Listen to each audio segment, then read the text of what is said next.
Olá, estamos de volta com o Conversa com o Zé Márcio. Tenho comigo aqui novamente Manuel Pires, certamente é um dos especialistas mais conhecedor da questão fiscal no Brasil. Tudo bem, Manuel? Muito obrigado por ter aceito nosso convite novamente. É um prazer enorme ter você aqui conosco. Olá, Zé Márcio, tudo bem comigo? Obrigado pelo convite, é um prazer voltar a falar com você e com todo o seu público. Manuel, muito obrigado por ter aceito realmente. Quer dizer, nesse momento, temos mais uma crise aí na questão fiscal, a questão do IOF, né? Quer dizer, como é que você está avaliando esse processo?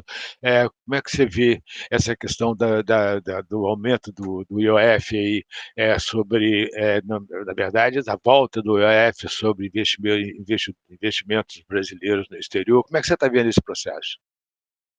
Assim, o governo surpreendeu todo mundo, né? No ano passado ele fez uma estratégia de tentar cumprir a meta bastante gradual, cortando as despesas aos poucos, tentando aumentar a receita aos poucos. Esse ano ele inverteu completamente a estratégia, surpreendeu a gente, apresentou um contingenciamento que, pela ordem de grandeza, é o que todo mundo acha necessário para cumprir a meta, mas ele fez isso tudo de uma vez só. E a novidade realmente veio com esse aumento de receita, com o aumento do IOF. Tá? Assim, eu queria colocar em perspectiva o que significa esse aumento do IOF. Hoje, 2024, a gente arrecadou 68 bilhões de reais com o IOF. À medida que o Ministério apresentou de aumento do IOF, arrecada em termos anualizados, segundo as contas do governo, 40 bilhões. Então, o IOF vai subir de 0,57% do PIB para 0,90% do PIB. Então, o que aconteceu na prática é que o governo instituiu quase que uma mini CPMF por decreto. É uma coisa muito dura. O IOF é um imposto que, na maior parte dos países, sistemas tributários envolvidos, ele não existe. Você resolve isso tributando o consumo. A ideia é que você vai regular o sistema de crédito com imposto é uma ideia muito ultrapassada. Isso era feito no passado. Hoje em dia você tem mecanismos mais modernos de regulação para estabelecer a regulação do setor financeiro. Então, a tendência deveria ser o IOF acabar, não aumentar. Então, eu vi com muito receio, né, porque eu acho que o efeito econômico é muito ruim. O IOF sobre empresas, sobre o setor de crédito corporativo já é elevado, o governo está mais que dobrando. O IOF isso vai ter um impacto relevante sobre o mercado. Você teve todo esse ruído, né, sobre a tributação de fluxo de capitais estrangeiros também, de residentes querendo investir no exterior, também acaba tendo impacto no câmbio. Então, no final das contas, a surpresa fiscal, que deveria ser uma notícia positiva, acabou tendo um efeito reverso. O Ministério não conseguiu gerar o efeito econômico que ele pretendia com esse relatório. Já voltou atrás, já reviu a medida de câmbio sobre investimento de residentes. Muito provavelmente ele vai ser forçado a rever outras medidas. Tá? A impressão que eu tenho é que vai reverter bastante dessas medidas. E aí eu queria fazer 2 pontos adicionais. O primeiro é sobre essa equivalência entre IOF crédito e Selic, que muitas pessoas começaram a interpretar isso como uma medida que poderia substituir o aumento da Selic, mas essa equivalência ela é falsa, porque na verdade a Selic ela tem vários mecanismos de transmissão. Ela afeta a taxa de câmbio, afeta a demanda agregada via avaliação de investimento, decisões intertemporais de consumo. Você tem vários canais de transmissão. Quando você substitui um aumento da Selic por um aumento do IOF no crédito, você está concentrando todo esse ajuste que acontece de forma bastante difusa na economia, toda no setor de crédito. Então, você tem uma parte da economia que tem que se ajustar muito fortemente para compensar o efeito da Selic. É completamente assimétrico esse efeito. E o segundo ponto que eu quero chamar a atenção é que, a meu ver, o governo tinha outras medidas para apresentar para elevar a arrecadação que não precisavam passar pelo IOF nessa magnitude. Ele tem em discussão, né, desde o começo do ano está se discutindo resgatar alguns recursos de fundos públicos, fala-se em algo de 10 bilhões de reais, e você tem também a possibilidade de fazer um novo leilão de petróleo, fala-se também em algo da ordem de 20 bilhões. Tá? Então, assim, aparentemente, para esse ano o IOF ia arrecadar 20 bilhões, essas medidas supririam essa necessidade financeira do governo, de modo que me parece que elas foram desnecessárias, realmente. Acho que houve pouca avaliação, pouco debate dentro do governo para tomar a decisão em torno dessas medidas. Agora, Manuel, até que ponto que esse aumento do IOF sobre investimentos brasileiros no estrangeiro está mais ligado, quer dizer, ao controle da taxa de câmbio do que propriamente a gerar receita para resolver o problema fiscal? Olha, Zé Márcio, a impressão que eu tenho é que o foco era fiscal. Tá? Obviamente que essas coisas estão relacionadas na prática, né? Porque acaba tendo o efeito econômico. Mas a impressão que eu tenho é que eles ficaram surpresos com a reação do mercado, tanto é que rapidamente voltaram atrás. Então, a impressão que eu tenho é que, né, a intenção inicial realmente era fazer uma grande surpresa fiscal e tentar segurar, de alguma forma, o cumprimento da meta de forma antecipada. Tá? E com essas medidas, você acha que o governo vai cumprir a meta de verdade ou vai cumprir o limite inferior? Não, olha, o governo sempre tem trabalhado com o cumprimento do limite inferior, né? Se ele já incorporou o limite inferior no relatório, né? Hoje a meta seria de um orçamento equilibrado, a meta seca, digamos assim, né? Mas você tem duas deduções. Uma é o limite inferior, caso haja frustração de receita, e a outra é o pagamento dos precatórios que estão excepcionalizados da regra, né? Isso dá um déficit de uns 75 bilhões. Tá? Então, todo esse esforço que o governo está fazendo é para gerar um déficit ainda de 75 bilhões. No orçamento, você tinha muita receita que não está se confirmando, várias medidas que o governo adotou ao longo dos últimos 2 anos para recuperar a receita, não está apresentando o desempenho que eles estavam esperando. Então, com essa frustração de receita, eles estão se vendo obrigados a adotar outras medidas, né? E, além disso, usar essa banda, esse intervalo inferior aí para acomodar essa frustração. Então, eu achava mais difícil o governo conseguir cumprir a meta no ano passado. A diferença entre a meta e o que ele tinha pronto era muito maior, né? A necessidade de arrecadação era maior do que é nesse ano. Mas ainda assim o cenário de meta é desafiador. Ele tem que adotar algumas medidas. A despesa obrigatória está crescendo bastante.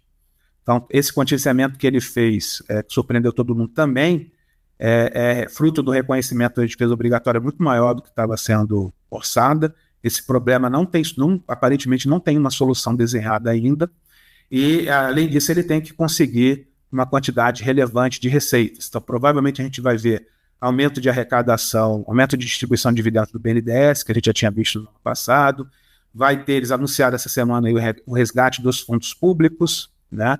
E muito provavelmente a gente vai ver algumas outras coisas aí pela frente. O Congresso não tem ajudado muito, é verdade. Se o Ministério da Fazenda tentou reverter a desoneração da folha e o PERSE, a gente está vendo aí a confusão que está gerando. Assim, o PERSE tem dados que são constrangedores para quem faz política pública. Você tem renúncias fiscais grandiosas para empresas que não deveriam estar usufruindo disso. Então, a dificuldade de reverter isso mostra uma economia política muito adversa para fazer esse ajuste fiscal também. Mas, Manuel, como é que é essa questão dos fundos? Acho que, em geral, as pessoas não entendem muito bem como é que funciona esse negócio do resgate dos fundos, como é que esse dinheiro pode ser utilizado para cobrir despesas específicas. Como é que funciona? Tá. Simplificando um pouco o argumento, né? O mundo fiscal ele tem 2 universos. Ele tem o universo primário e o universo financeiro. Tá? Então, em alguns momentos no passado, o governo fez alguns aportes em fundos públicos. Então, quando ele faz esses aportes, eles têm um impacto primário de distribuir e repassar esse dinheiro para o fundo público. Tá? Esse fundo fica girando recursos de empréstimo para bancos públicos. Então, por exemplo, você tem o FGO, que presta garantia para determinadas operações de crédito junto ao Banco do Brasil. O Banco do Brasil usa essas garantias e remunera também o uso dessas garantias. Então, o fundo vai crescendo, vai gerando valores. Você tem outros fundos também que geram recursos, ou opções de garantia, ou financiamentos, fontes de financiamento para o BNDES.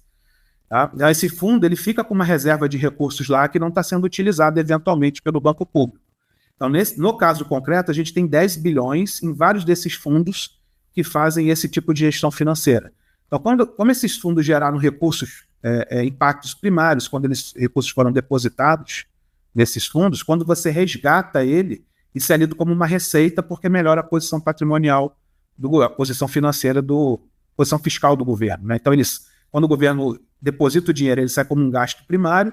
quando o governo resgata esse dinheiro, ele entra como uma receita primária. Tá? Então, essa é a ideia, resgatar esse dinheiro. O que gerava uma contradição enorme, porque esse dinheiro era um dinheiro para estimular crédito nos bancos públicos. Então, por um lado, você está estimulando crédito, por outro, você está aplicando um aumento de IOF para desestimular o crédito.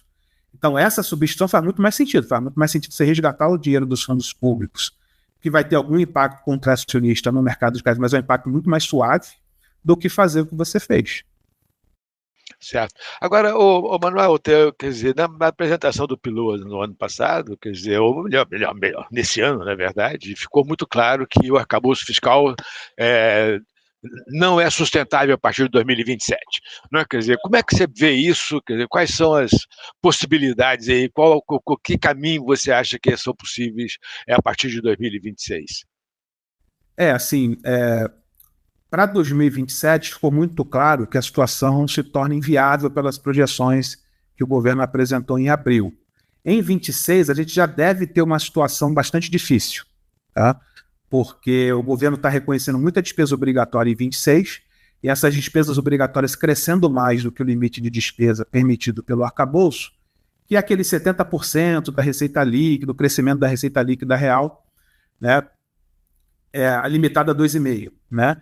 Então, o crescimento da despesa obrigatória crescendo acima desse limite que a regra impõe, acaba comprimindo as despesas discricionárias e tornando inviável o orçamento público. É um problema de composição de despesas. O governo não consegue administrar bem essa composição das despesas em função do crescimento das despesas obrigatórias. Isso já vai começar a apertar em 26, isso não estava na projeção do orçamento, mas o governo está reconhecendo muita despesa obrigatória nesse ano. Então, quando ele for refazer esses cálculos, a despesa obrigatória vai crescer mais do que o que estava previsto. Isso já vai comprimir um pouco 26, as despesas discricionárias em 26, num ano eleitoral, que a pressão por gastos é muito alta. A gente não pode esquecer isso. Então, 26 eu acho que já vai ser um ano bastante difícil. A gente pode ter algumas surpresas fiscais negativas por conta desses dois fatores. A eleição, o calendário eleitoral, combinado com já o aperto das regras fiscais. Em 27 fica completamente inviável, porque as despesas discricionárias já se tornam praticamente negativas. Tá? Então a gente vai ter uma revisão das regras fiscais tal como elas estão dispostas. Eu acho que é importante de a gente ter perspectiva desse problema para discutir isso agora.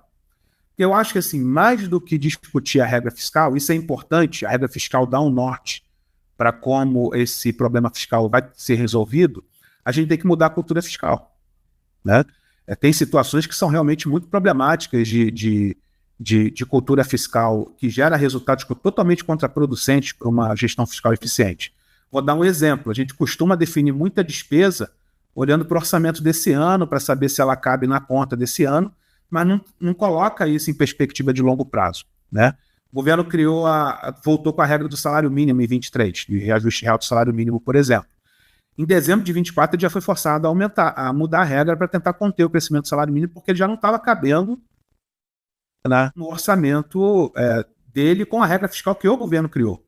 Isso mostra como é que você não consegue ter uma dificuldade enorme de olhar para o orçamento dentro de uma perspectiva de longo prazo. Rapidamente as coisas não fecham.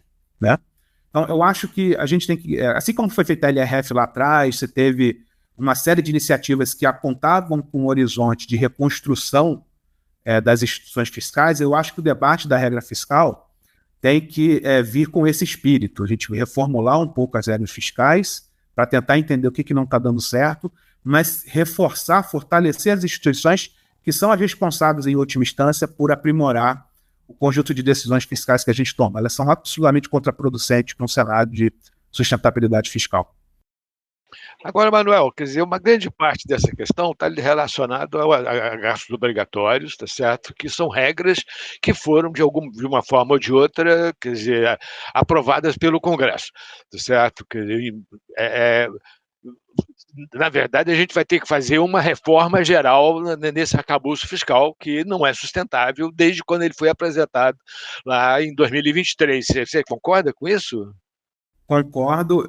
Por isso que eu estou conciliando a discussão, focando em regras, mas também focando nessa questão da cultura fiscal. Não tem regra fiscal que consiga ser cumprida com a forma como a gente lida com os gastos públicos no dia a dia. Então, você tem vinculações que, toda vez que o governo tem algum aumento de arrecadação, que poderia ser usado para gerar algum aumento de primário acaba sendo corroído por aumento de gasto automático. Isso é uma grande subversão do processo orçamentário, porque o que a gente espera dos representantes da sociedade é que eles decidam as prioridades do país e não fiquem decidindo aumento de gasto de forma automática, como as nossas regras atualmente estão fazendo. Então, hoje, eu entendo que a gente tem alguns problemas para serem resolvidos, que se a gente avançar, a gente vai conseguir melhorar bastante a situação fiscal do país. Primeiro são essas questões das vinculações, tá? Elas estão gerando uma ineficiência muito grande na gestão fiscal. Tá? 2, previdência. E aí eu desdobro em 2 aspectos. Primeiro é a questão do salário mínimo. Eu acho que deveria ser revisto a forma de correção do salário mínimo. 2, a questão da fila do INSS. A gente tem um problema enorme de gestão de alguns benefícios sociais. A fila não para de aumentar a despeito do esforço de governo de tentar diminuir a fila. O gasto com auxílio-doença, por exemplo, cresceu bastante no último ano e ainda assim a fila não para de aumentar. É estranho isso. Tá? BPC é um outro problema gravíssimo. O crescimento do benefício de prestação continuada é enorme. Tá? Isso tem muito a ver com com essas doenças relacionadas a transtorno mental, que explodiu o diagnóstico sobre isso. É óbvio que isso é um objeto de política pública, mas isso está pressionando bastante o BPC. Acho que seria oportuno fazer um debate sobre qual a melhor forma, quando a gente ter política pública, de tratar esse problema e tentar tirar um pouco o foco do PPC. E, por fim, os precatórios. Se boa parte do problema que a gente vai ter em 27 é porque os precatórios vão entrar de novo na regra fiscal. A regra que exclui os precatórios das contas das regras fiscais vai até 26. E a perspectiva do Ministério, quando negociou isso, era que o pagamento dos precatórios mais acelerado pudesse reduzir o estoque de precatórios e fosse mais fácil incorporar isso na regra. A gente está pagando uma conta muito pesada de precatório e não tem nenhum diagnóstico sobre como tratar esse problema, como conter esse crescimento. Isso envolve conversa com o judiciário, uma nova cultura para fazer política pública, porque existe uma judicialização muito grande toda vez que você mexe nas políticas públicas do país. Então, eu acho que você deveria atacar essas questões, as questões que estão pressionando realmente as contas públicas. As outras estão controladas. O gasto com pessoal, em termos reais, tem caído nos últimos anos. Gastos com investimento estão no piso histórico, enfim. Essas variáveis eu entendo que não são mais variáveis de ajuste da discussão fiscal atualmente. Certo. Agora, Manuel, outro ponto importante é o fato de que os governos regionais têm aumentado o gasto mais fortemente do que o governo federal. Por que isso e quais são as restrições? Como resolver esse problema? Isso tem a ver com as emendas parlamentares ou é totalmente independente das emendas? Zé, essa é uma das questões que mais tem me preocupado atualmente. A gente que conhece a história econômica brasileira sabe que todas as vezes que aconteceram processos de descentralização grandes, a gente teve algum tipo de crise política que culminou com alguma crise econômica também. Aconteceu naquela época dos bancos regionais públicos, né?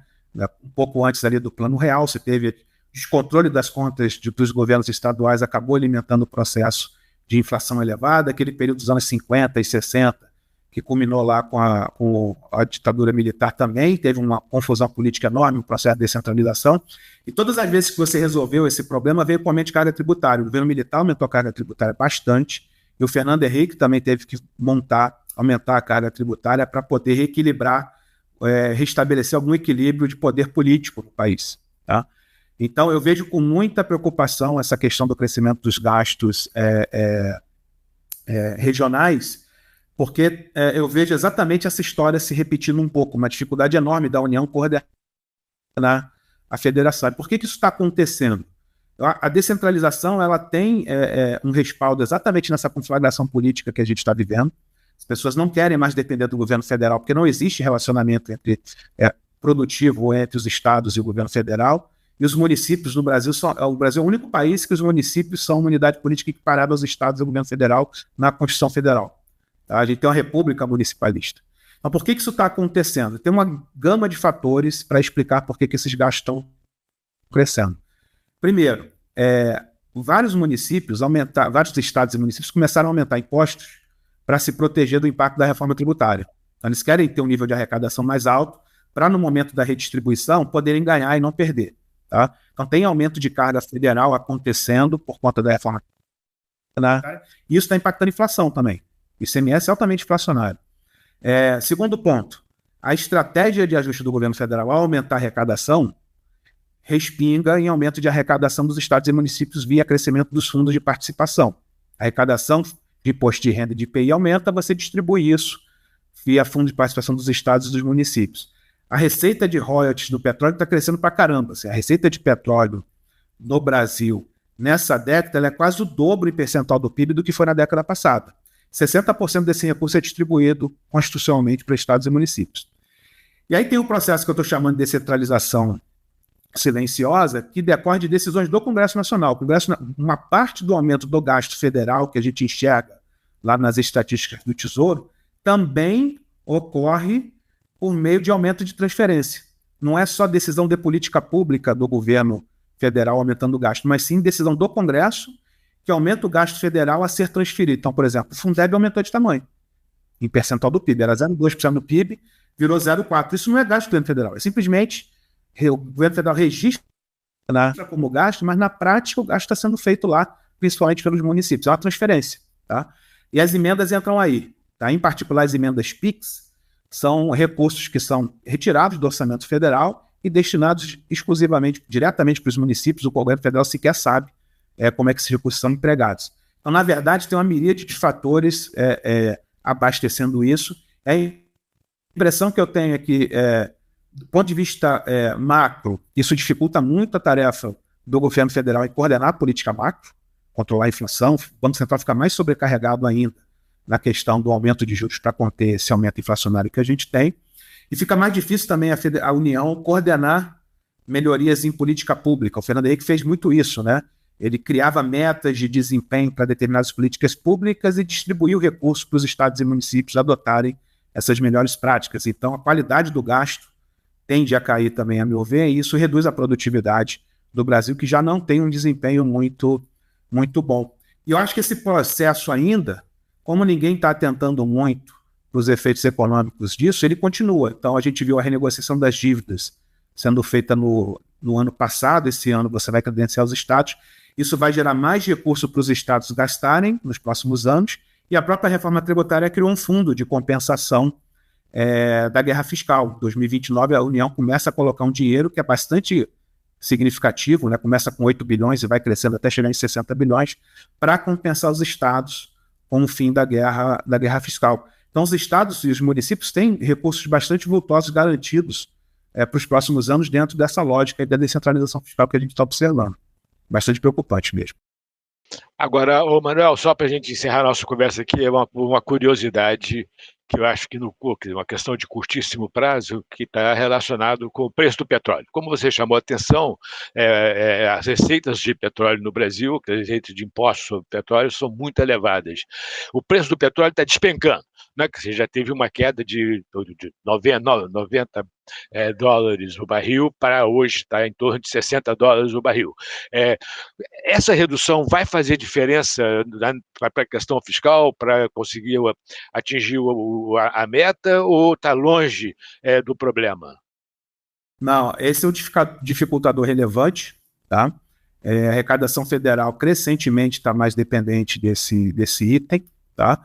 E quando você olha os dados até abril, a arrecadação do governo federal como um todo vinha bem, tá? Você tem crescimento real da casa de 3%. As revisões de crescimento econômico para o ano estão sendo revistas um pouco para cima. Então, o desempenho da arrecadação vinha muito bem, em particular do petróleo. Tá? Essa queda, se ela for mantida para o ano inteiro, isso vai ter um impacto relevante. Diga-se de passagem, o governo federal, nesse relatório bimestral, incorporou uma queda significativa de arrecadação. Muito provavelmente, a necessidade de recursos compensatórios que eles fizeram com o IOF, por exemplo, decorreram exatamente da necessidade de compensar essa arrecadação. Estamos falando aí de algo que deve girar em torno de 14, 15 bilhões só no governo federal. Certo. E isso afeta quer dizer, as receitas estaduais também, né? Porque toda essa questão de royalties, essas coisas, não está nessa conta aí dos 14 bilhões. Não, isso é só o federal, tá? Atualmente, aproximadamente 60% do que se arrecada em royalties e participações especiais são distribuídos para os estados e municípios. Tá? A União fica com aproximadamente 40%. E esses 60% eles são muito concentrados, porque eles não são distribuídos equanimemente para toda a federação. Os estados produtores e confrontantes, e os municípios, né, produtores e confrontantes, recebem um pedaço, uma fatia bastante representativa desse montante. E assim, a União também tem um efeito, só para concluir o raciocínio, desculpa te interromper, a União depende muito de dividendos da Petrobras, então a queda do preço do petróleo diminui o lucro da Petrobras, isso impacta negativamente a distribuição de dividendos, e imposto de renda, né? Imposto de renda, CSLL da Petrobras, principalmente, também, principal empresa do país, acaba tendo um impacto relevante também arrecadatório aí. Não, claro, quer dizer, acho que essa é a preocupação, quer dizer, como que isso vai afetar aí a questão do equilíbrio fiscal, quer dizer, das metas que têm que ser perseguidas. Manuel, muito obrigado por ter aceito o nosso convite novamente, um grande prazer ter você conosco, sempre uma boa conversa, sempre aprendo muito com você. Muito obrigado mesmo. Obrigado pelo convite, foi um prazer, um abraço a todos. Ok, um abraço.